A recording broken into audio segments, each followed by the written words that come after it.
Okay, magandang araw sa atin lahat mga kababayan. Saan man panig kayo ng daigdig naroon, dito na naman tayo sa another episode ng ating vlogs. Badong Aratiles po. Pag-uusapan natin ngayon, ito po, no, ayon po sa ngipin ni Shell no, hindi raw po sila anti-Duterte since birth. Si Quezzo Escudero po, nakikibudol po dito sa di umano ay rekonsilyasyon. Ha? Nakikipagrekonsilyasyon daw po itong si BBM sa ating mga leader na mga Duterte, no? Alam po natin na yan ay budol. Patutunayan po natin yan na budol. Nagsalita na po, no? Ito po, wala tayong ideya sa COMELEC, no? Dati pong COMELEC commissioner to si Rowena Guanzon. Nagsalita na po si Rowena Guanzon tungkol po dito sa dami ng overvotes at siya po ay nagulat. Sabi po ni Rowena Guanzon, no, nagulat siya, sabi niya. Ha? Gulat na gulat po si Rowena Guanzon, no? At kinakailangan daw pong ipaliwanag ni Chairman Garcia paano nangyari na napakarami, hindi po katanggap-tanggap, kinakailangan po ng matinding paliwanagan. Para po mapaliwanag, kinakailangan, hindi po pwede itong i-deny. Dahil consistent daw po yung COMELEC from 2010 hanggang sa 2022 na ang overvotes po ay 1.5% to 2.5% lamang. Ibig sabihin, napakaunti, hindi po siya nagmamatter. Ngayon po, 29 point something. Ang layo po from 2010 to 20. Grabe, ngayon ko lang natuklasan yan. Siyempre, hindi po natin tinututukan yan. Pero ngayon po, talaga namang ibang klase po. Sasagutin din po natin tong mga bloodbath ng mga congressman, lalo na po yung mga namumuno po dito o kasama po sa mga prosecutor. Bakit po ba takot na takot kayo sa salitang bloodbath? Nililiteral nyo kasi lahat. Ang ibig po sabihin niya ni BP Sara, dadanak ng dugo. Hindi po literal na uutasin kayo. Ibig sabihin, mapapahiya po kayo. Yan lang po ang yan po ang pag-uusapan natin. Pero bago yan, kung bago ka pa lang dito sa ating channel, mag-subscribe ka na. Dahil ito lang ang tanging channel na may kinikilingan, may pinapanigan, una sa balita, at nagniningning ang ngipin ni Jokno. Kaya ano pang hinihintay nyo? Pindot na. Okay, pag-usapan natin mga kapatid, no? Isa-isahin po natin yan. Alam nyo, may mga tatapusin kayo ni Inday. Yan yung ibig natin sabihin. Okay. Hindi ko po alam ano po nangyayari dito sa ating bakit unggoy na naman. Unggoy na naman to nagpakita rito. Isa-isahin po natin to, no? Unahin na po natin to si meron pa pala tayong pag-uusapan yung kay Roque. Yung pag-aresto po kay Roque kasi mismo yung nagsabi po taga DOJ, undersecretary ng DOJ na hindi kagad-kagad na ma-i-issuehan na o maipapatupad yung warrant of arrest ni Roque dahil po igagalang o tatapusin muna yung kanya pong application for asylum. Correct. Kagigising ko lang. Okay. Simulan na po natin. Okay, naka-on na po. Ito po ang sinabi ni Quezzo Escudero. Alam nyo naman si Quezzo Escudero, nagsisip-sip po yan, no? Masyado kang sip-sip. Okay, sabi po ni Cheese Escudero, sang-ayon ako kay BBM dahil ako ay sip-sip. Ay, wala ba yun? Okay, basahin po natin. Ako po ay sumasang-ayon dahil hindi lang po ako sip-sip, ako po ay higop pa.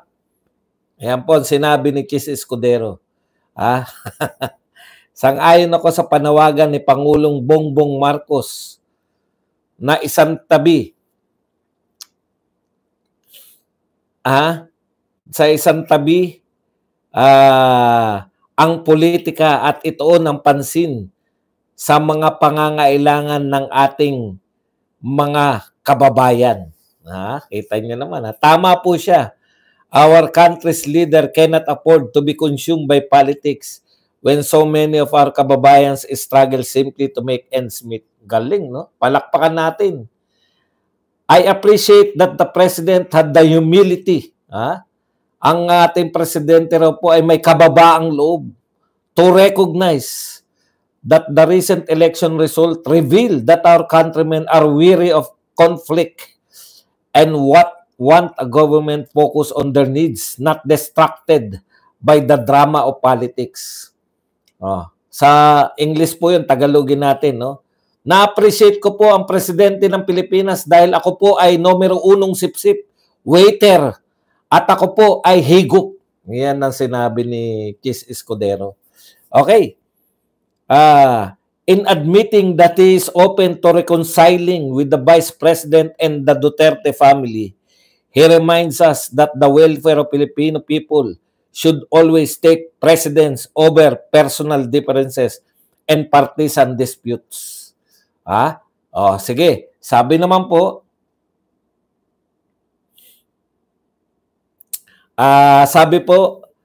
ako po ay natutuwa na inadmit ni BBM na siya po ay open sa reconciliation. Open daw po siya sa muling pambubudol sa mga Duterte at sa mga Filipino people. Malinaw po ang mensahe ni Presidente. Sabi ni Chis Escudero, malinaw po ang mensahe ng Presidente na ako ay sip-sip, higop at waiter. Now is the time to build bridges, not burn them. We owe it to our people to rise above division and do better together for the sake of our nation. Okay. Ganda, no? Maganda na yung sinabi ni BBM. Pinaganda pa ng sinabi nito ni Chis Escudero. Antindi mo talaga, manipsip, Chis Escudero. Reconciliation daw, no? Magbati-bati na raw tayo. Wala po kaming... hindi po namin tinututulan yan. Di ba? Pero, huwag nyo kaming budulin muli. Simple lang naman. Kung totoo po. Eto bakit po ba nagalit ang mga Duterte supporters? Yung Duterte family. No? Ugatin lang natin, Chis. Hindi po yan pinagtripan. Yung height po ng galit ng mga Duterte supporters nung si BP Sara ay pina-impeach ninyo, ikalawa, kinidnap at pinakulong ninyo si Tatay Digong sa The Hague, Netherlands. Tanong, reconciliation, di ba? Nagsasalita kayo ng reconciliation. Tapos kami namang mga Duterte, siyempre hindi kami papayag na reconciliation. Ngayon, alam na namin yung drama nyo sasabihin nyo ngayon. Di ba? Sasabihin nyo ngayon. Kita nyo gusto na namin ng reconciliation. Pero yung mga Duterte ang ayaw kami na ngayon ang may kasalanan. Ang totoo po, ugatin natin, no? Kailan po matatapos ang galit namin sa inyo bago tayo mag-reconcile? Kailan po namin matitiyak na yung ino-offer ninyo ay hindi budol? Simple lang po. Tanungin ko kayo, hindi ko kayo inuutusan. Tatanungin ko kayo, Chis Escudero at BBM. Tuloy ba ang impeachment kay BP Sara? Tuloy ba ang impeachment? Tuloy daw. Tuloy pala Bakit kami? Hindi, inuuto nyo lang kami. Tanong, pauuwiin nyo na ba? Pauuwiin nyo na ba si Tatay Digong? Gagawa ba kayo ng hakbang? Magre-request ba kayo sa ICC na dito na si Tatay Digong? Hindi rin. Wala rin kayong pronouncement. So bakit nyo, ibig sabihin, tokis lang yan. Wala namang kayong hakbang para totoong i-reconcile yung sarili ninyo. Ulitin ko lang kaya kami, yung height ng galit namin, 2. In-impeach ninyo si BP Sara at kinidnap at pinakulong nyo si Tatay Digong sa The Hague, Netherlands. May gagawin ba kayo para matigil ang impeachment? At saka may gagawin ba kayo para mabalik si Tatay Digong? Kung ang sagot ng Pangulo ay wala kayong gagawin, walang gagawin ang BBM administration, at ito ay ipapaubaya sa Senado, at ito ay ipapaubaya sa ICC, huwag nyo kaming budulin muli. Hindi na kami nadadala dyan sa budol. Okay. Nakalimutan ko lang kaninang stress yung pambubudol nila sa 20 pesos na bigas. Malinaw po. Ang bentahan po ng 20 pesos na bigas, ayon mismo sa Department of Agriculture Secretary, ay sa Cebu. 37 LGU sa Cebu. At 34 na Kadiwa Center na nakabase sa Metro Manila at sa karatig na probinsya. So siguro meron sa Cavite, meron sa Bulacan, no? Yan lang po ang pinagbebentahan ng 20 pesos. Proyekto ninyo, gagastusan po ng bilyon-bilyon. Alam niyo po ba na babudgetan po yan ng bilyon-bilyon ng budget ng buong Pilipinas, pero magbebenta lang sa Cebu? Ibebenta lang sa Metro Manila at sa mga kadiwa lang, hindi po sa palengke. Hindi rin totoo na kaya may 20 pesos na bigas dahil pinaghusay nila yung produksyon ng agrikultura. Kaya may 20 pesos na bigas dahil yung binibenta nila ng 39 pesos, ibebenta nila ng palugi. So magbibigay po, parang ayuda lang yan, yung 20 pesos na bigas. At hindi po yan para lang po matawag, para lang sabihin, pamimiloso po lang. No? Sasabihin lang nila, may 20 pesos na tayong bigas sa Kadiwa Center at sa Cebu. Paano sa Mindanao? Paano sa ibang parte ng Visayas? Paano sa ibang parte ng Pilipinas? Walang 20 pesos? Balik po tayo rito. Hindi po totoo yan, reconciliation na yan, kung hanggang tokis lang kayo. I-atras nyo na mga kaalyado nyo yung impeachment kay BP Sara. I-atras ng mga kaalyado nyo yung impeachment sa Senado. Pumunta ka sa ICC. Makiusap ka doon na ibabalik mo na lang dito si Tatay Digong. Maniniwala pa kami. Pero kung sasabihin mo lang, wala akong gagawin para sa...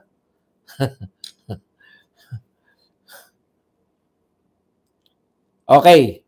Bakit po matutuloy yan? Bakit po hanggang 2028 may magbebenta ng 20 pesos? Tandaan nyo po, pag may nagbenta, may kumita. Pag may nagpondo, mayroon pong nagbulsa. Itong gobyerno natin na to, di ba? Okay. Wala po yan, budol lang po yan. Punta po tayo rito sa ibang mga pinagsasabi ng mga ito. Okay, ito po. Ito si Comelec, matagal pong Comelec commissioner to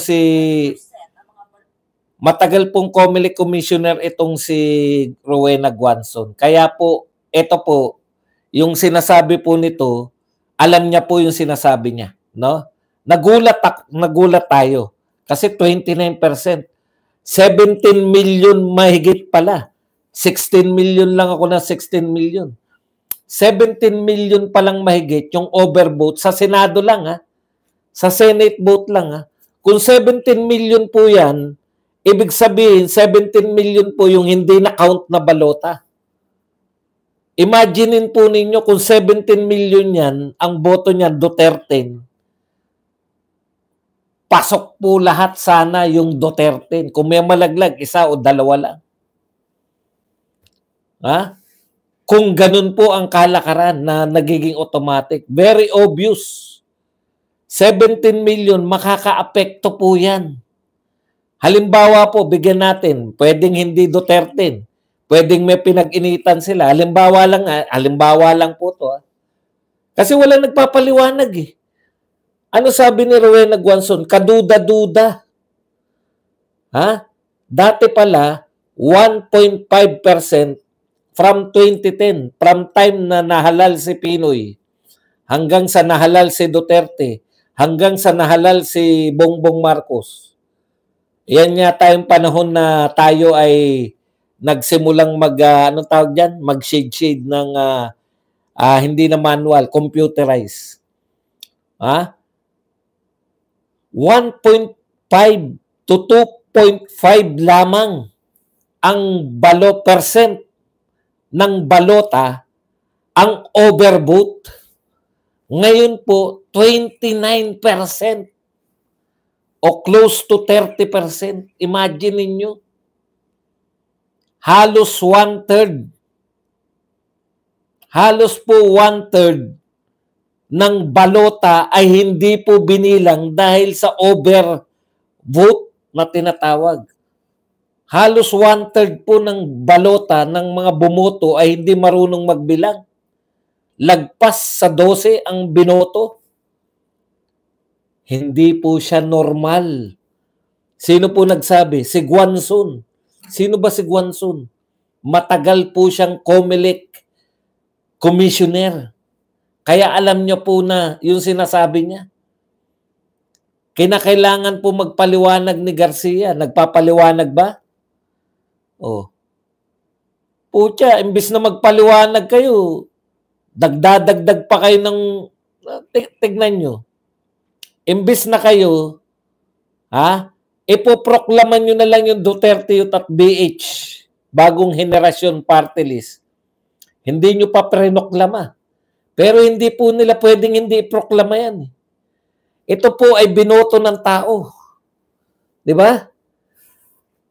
Ito po, hinalal to ng tao. Hindi kasalanan ng Duterte Youth na 2019 pa sila question, nasagot na nila noong 2019. Kaya magwawala po mga tao pag dinisqualify nyo bigla eh. 2019, question sila o meron nagsampa ng reklamo sa Duterte Youth. Nakaupo sila noong 2019. Nakaupo sila, pinayagan tumakbo at nakaupo noong 2022. Noong 2025, hindi nyo papayagan? Bakit? Di ba? Kasalanan nyo kung matagal kayong nagpasya. Ano sabi ni Garcia? Maghintay lang kayo hanggang June 30. Pinagtripan lang namin kayo. Hindi niya sinabi yun. Yun yung nasa isip kong ginagawa. Pinagtripan lang nitong mga gusto lang manggalit. Yan yung purpose ng mga yan eh. Galitin ng mga Duterte. Hindi ko alam kung bakit. Okay, magpaliwanag ka Garcia. Bakit may 17 million? Yan pong 17 million, mananalo na yan dahil daig pa ng 17 million yung boto ng number 6. Mas marami pa. Imagine niyo, mas marami pa yung boto. Mas marami pa yung napawalang bilang. Hindi binilang na balota kaysa sa nanalo. Kung nagkataon pala na yan pala ay mga Duterte, pucha, tinambakan natin, baka pasok lahat. Okay, punta po tayo dito sa mga akala mo mga banal. Si Lawrence Defensor, isa po to sa mga prosecutor, saying that she wants a bloodbath that attitude has no place in government. It's a terrible example to the youth who are watching her. And many Filipinos look up to her, idolize her. That's a terrible example. Alam mo, Lawrence Defensor, yan pong ginagawa ni BP Sara na pagtatanggol sa sarili at sa mga Duterte at Duterte supporters. Maganda pong ehemplo yan sa mga kabataan. Ano ang hindi magandang ehemplo? Yung ginagawa ninyong mga congressman. Imagine, hindi nyo ginagalang yung boto ng mamamayan. Totoo lang, bakit nyo ini-impeach? Gusto nyong matanggal bilang vice president. Binoto yan ng 32 million. Tapos pagtutulungan nyo lang, 200 plus kayong bumotong congressman. Ibig sabihin, mas makapangyarihan kayo kaysa sa 32 million. Yung 200 plus na congressman, mas makapangyarihan kaysa sa 32 million na boto. Kayo ang hindi dapat tularan yung mga ugali ninyo dahil wala kayong paggalang sa boto ng mga tao. Gusto nyong i-disenfranchise yung mga tao. Yung binoto nila, gusto nyo kayo magpapasya. Pinagpasyahan ng 32 million. Binoto namin to si Inday Sara bilang Vice President. Gusto namin siya maging Vice President. Sabi niyong mga congressman, 200 plus kayo. Ayaw na namin siya maging Vice President. Ayaw na namin siya. Dahil walang katuturan. Kasi ayaw niyang magpaliwanag ng confidential fund. May inimbat na ba kayong iba? Meron bang willing na magpaliwanag ng confidential fund? Ang pinagagawa nyo kay BP Sara ay illegal. Sino ang magpapaliwanag ng paano ginastos ang confidential fund? From the meaning ng confidential. Confidential nga. Hindi mo dapat ibulgar. Hindi mo dapat ibulgar. Kayo magpapasya. Kayo ang masamang. Kayo ang terrible example. Defensor ka pa naman. Iloilo ka. Malamang kamag-anak ka ni Miriam. Kung nabubuhay yung tiyahin mo o kung kaano-ano ka man ni Miriam, nakakasuka yung ginagawa mo para sa pangalan ng defensor. Nakakahiya. Sasabihin mo pa na hindi magandang example. Si BP Sara ang pinakamagandang ehemplo na pag ikaw binoto, ipagtanggol mo yung boto ng tao sa'yo. Pangatawanan mo. Vice President ka, hindi ka papayag na ikaw ay dadayok-yokin lang ng mga congressman. Ilan lang ba bumoto sa inyo? Baka wala pang 100,000 bumoto sa iyo kung makapagsalita kayo sa mga binoto ng 32 million Wagas di ba? Okay, punta po tayo rito. Sabi po, eto pong balitang-balita to, marami nagbabalita rito sa pag-aresto kay Roque. Gustong-gusto na naman lang ipa-aresto si Roque. Mismo po, si Dennis Arvin Chan, isa pong DOJ undersecretary. Tignan natin.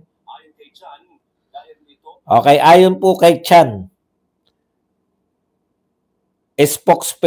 di agad mayayain ng dating presidential spokesperson Harry Roque ang kanyang arrest warrant hanggang di nadidesisyonan ang kanyang application para sa asylum sa Netherlands. Okay.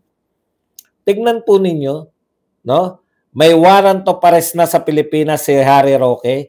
Siya po ay isang Pilipino. Tignan niyo yung pagkakaiba kung paano po tumingin ng naaayon sa batas na warrant of arrest.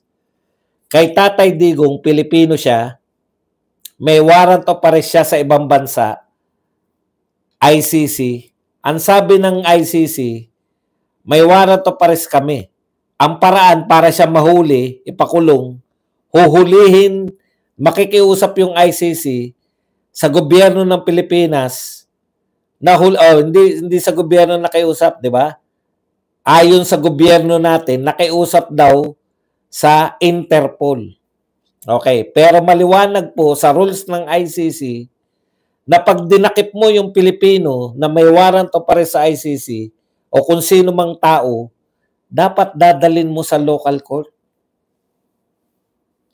Di ba? Netherlands, nakakahiya kayo. Netherlands, kayo, ginagalang ninyo yung batas ninyo. Ayon sa batas ninyo, hindi nyo basta isosurrender si Harry Roque. May warrant of arrest na si Harry Roque. Isosurrender ba yan ng Netherlands sa Pilipinas? Kaya dito nakakahiya po tayo sa kaso ni Roque. Bakit po hindi basta-basta isosurrender ng Netherlands si Harry Roque sa Pilipinas? Kasi marunong silang sundin yung batas nila. Tayo dito sa Pilipinas, may warrant of arrest yung ICC, binigay kaagad natin. Bakit? O kaya may kaso yung mga nanghuli kay Tatay Digong. Kaya kinasuhan ngayon. Naintindihan nyo? Sa atin, walang pakialam sa batas eh. Sige nga, gawin nyo nga. Bakit hindi nyo magawa kay Harry Roque? Ang tagal nyo na sinasabing may warrant of arrest si Harry Roque. Bakit hindi nyo magawa na ipahuli si Harry Roque? Citizen ba ng bansang Netherlands si Harry Roque? Hindi. Pilipino siya. May warrant of arrest siya kanino? Sa Pilipinas. Sa korte ng Pilipinas, may warrant of arrest si Roque. Pero bakit hindi sinosurrender sa atin ng Netherlands? Hindi naman nila kaano-ano si Roque. Kasi si Harry Roque ay nag-apply ng asylum. Ikaw naman, Renato Solomon, no? Nasaan ba yung ICC? Renato, tanungin kita, nasaan ba yung ICC? Nasa Netherlands. Ibig mo sabihin, hindi mas makapangyarihan yung ICC kaysa sa Netherlands, sa bansa nila? Tayo lang yung tanging mga tao na ang dayuhan mas makapangyarihan kaysa sa atin dito sa bansa natin. Ibig mo sabihin, hindi sumusunod yung ICC sa batas ng Netherlands? Eh di pinalaya sila ng Netherlands. Huwag niyong gamitin yung logic na ganyan. Utak ng alipin yan eh. Hindi naman alipin yung Netherlands eh. Pilipinas lang yung utak. Huwag mong ibahin yung sinasabi ko. Huwag mong ibahin yung sinasabi. Utak ng ano yan. Ibig mo sabihin yung ICC, hindi sumusunod sa batas ng Netherlands? Isang tanong, isang sagot. Hindi ba sumusunod ang ICC sa batas ng Netherlands? Utak alipin yan eh. Nakarinig lang kayo na international, akala nyo mas mataas na yung ICC kaysa sa Netherlands. Hanggat nariyan sila sa Netherlands, puwersado silang sumunod sa batas ng Netherlands. Ano ba kayo? Huwag kayong utak alipin. Ha? Mali yung ginawa niyan. Mali yung ginawa kahit balik-tarin nyo. Hindi po pwedeng may sariling batas yung ICC. Kaya nga sila pinapayagan sa Netherlands dahil sumusunod sila sa batas ng Netherlands eh. Naknang po pa. Hindi ba ako naniniwala sa iyo na may local court sa Netherlands? Nagbubulahan ba tayo? Natural, bansa yan, may local court yan. Ang sinasabi ko sa iyo, ina-out of context mo ko eh. Ang sinasabi ko sa iyo, yung ICC dapat sumunod siya sa Netherlands. Kung hindi, tinanggal na sila dyan. Pwede ba naman na magtayo ka ng organisasyon kahit international yan? Hindi mo, international kami ha. Hindi kami susunod sa inyo. Ano kayo? Sabihin na Netherlands, ano kayo? Siniswerte? Kami na nga nag-host sa inyo eh. Okay. Nagpapaalam yung ICC, correct, nagpapaalam yung ICC. Tayo lang naman yung tanging bansa na nagso-surrender. Hindi po, no, wag nyo pong gawing normal yung ginawa nila. Kaya nga sila may kaso eh.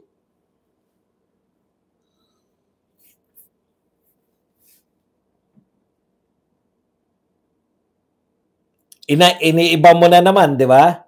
Mas mataas ba yung local court kaysa sa ICC? May sinabi ba ako? Ang sinasabi ko, yung ICC mismo susunod sa Netherlands. Reviewin mo yung mga sinasabi ko, wag mo akong sasabihan ng hindi ko sinasabi.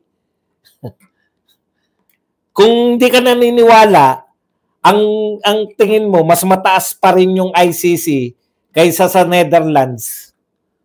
Sa sariling bansa nila, utak alipin din pala yung Netherlands. Ang hindi mo alam, pinatatakbo ng Netherlands yan.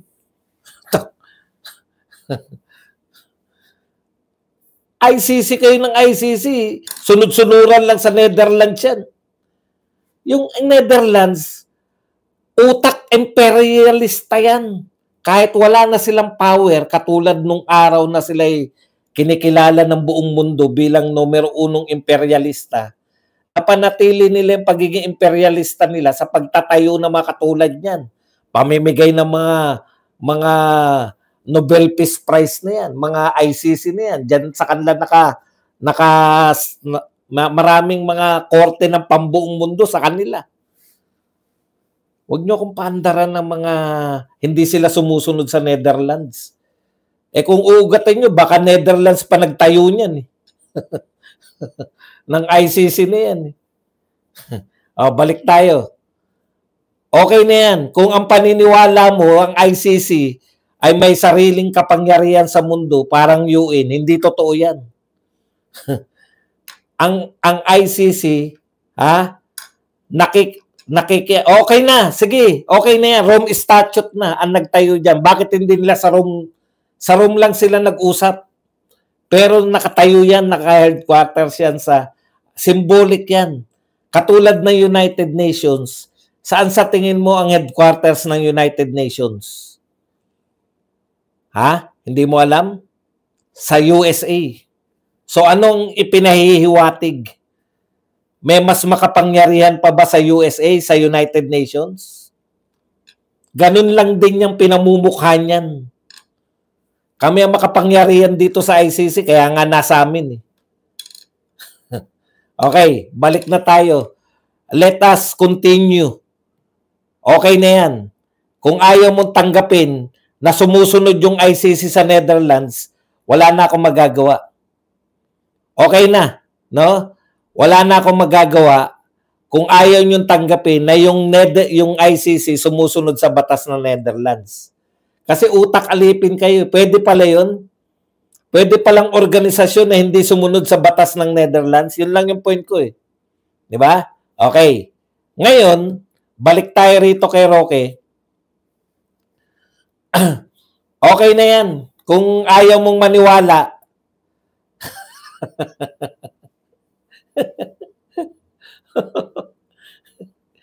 okay na. Kasi utak alipin ka eh. Makarinig ka lang ng ICC. Totoo naman yun. Totoo naman mas makapangyarihan yung local court natin kaysa sa ICC. Kung ayaw mong maniwala, wala kang magagawa. In practice, talagang dapat mas makapangyarihan yung mga local court. Dahil ang local court, yung mga local court natin hanggang Supreme Court, Supreme nga eh. Sa bansa natin sa Pilipinas, okay lang po, at least na nagkakaroon po tayo, maganda naman talakayan, di ba? Hindi naman po para sa kanya lang yun eh. Para naman sa lahat, natututo tayo. Kaya po tinatawag na Supreme Court, wala na pong mas makapangyarihan sa Supreme Court dito sa Pilipinas. Kasi kayo, mga utak alipin kayo, nakakita lang kayo na international, akala ninyo mas makapangyarihan na international court dito sa Pilipinas.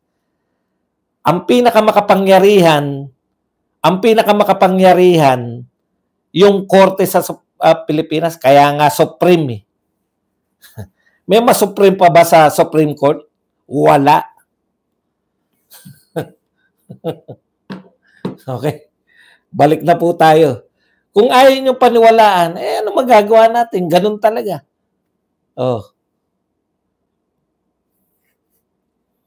Kaya ang pinakamakapangyarihan na korte sa US, Supreme Court din na US. Pinakamakapangyarihan ng korte sa China, hindi ko alam ang tawag kung Supreme Court din.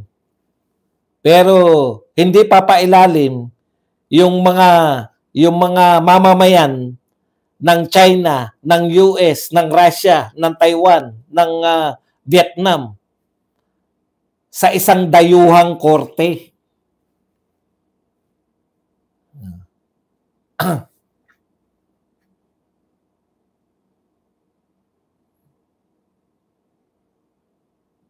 Okay. Balik na tayo. Lalo na kung hindi ka miyembro ng ICC. So, hindi po ibibigay basta-basta ng Netherlands. Katulad po, may kaso na tayo niyan, di ba? Si Congressman Tebes. Hindi natin alam kung si Tebes ba ay hindi usapin ng guilty ba si Tebes o hindi. Nagsisik siya ng asylum sa Timor-Leste ba? Is Timor o Timor-Leste? Hindi ko na alam kung anong tunay niyang pangalan. Pilipino yan. May warrant of arrest ba si Tebes? Hindi ko na lang matandaan. Hinihingi na si Tebes. Hindi binibigay. 'Di ba? Okay. Ganon din yung mangyayari rito kay Roque. Hindi ko po sinasabi kung si Roque ba ay may kasalanan o wala. Paano natin malalaman yan? Hindi naman tayo judge. Pero ipinaiilalim niya Nagsisik siya ng asylum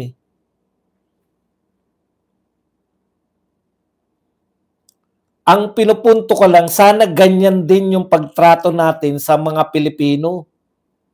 Kung yung ibang bansa nagsisik pa lang ng asylum, humihingi pa lang ng hinihiling pa lang na kupkupin nyo ko dahil gusto kong pinopolitika ako ng bansa ko. Papakupkup muna ako sa inyo.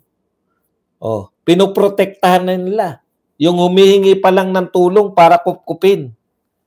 Tayo, mamamayan mismo natin, pinamigay natin. Yun lang naman yung pinupunto ko ron. Yung mismong citizen mo, pinamigay mo sa ibang bansa. Para litisin, ipakulong sa ibang bansa. Kaya napakalaki pong kasalanan yan. Dahil meron pong political will yung mga tao dyan sa Netherlands at Timor-Leste. Sa atin, meron ng galing sa Interpol to, ibigay na natin. Walang question. Hindi man lang pinadaan sa local court.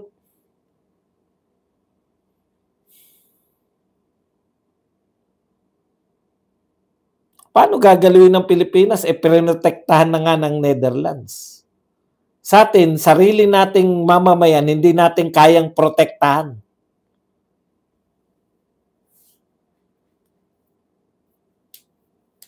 Okay.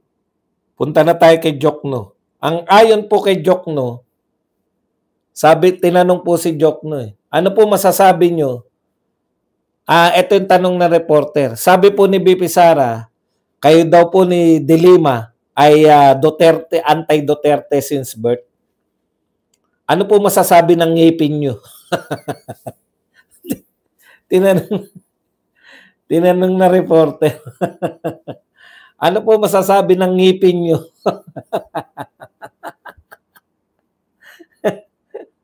Kaya po, nakayara po. Antindi talaga no? Sila, alam nyo na exaggeration yun, di ba? Si De Lima naman, tsaka si Shell Jokno, anti-Duterte naman yan since birth Ibig po, ite-take nyo po ba yun na yun po ay katotohanan? Di ba?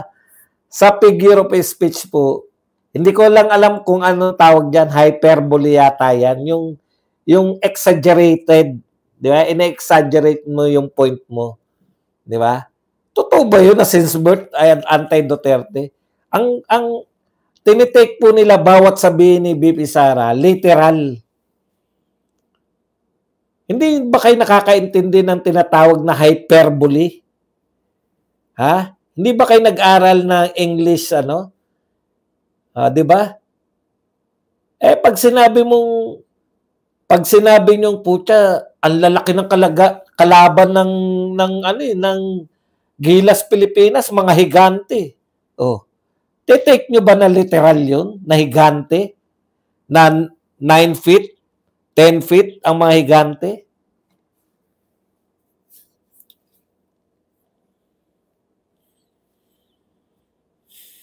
Hyperbole yun. Since birth. Kasi wala naman tayong narinig dyan sa dalawa na yan, kay Dilima, kay Shell Jokno, na papuri sa mga Duterte. Panay atake, atake, atake. Sabi ni Jokno, ganito, no? Paano ako magiging since birth? Ganito po eh, nagtaka. Paano mangyayari yun na since birth? Nung pinanganak ako, wala pa naman sila sa eksena. Nung pinanganak daw siya, wala pa raw sa eksena yung mga Duterte. Sabi ko, talagang tindi talaga ng ngipin ito.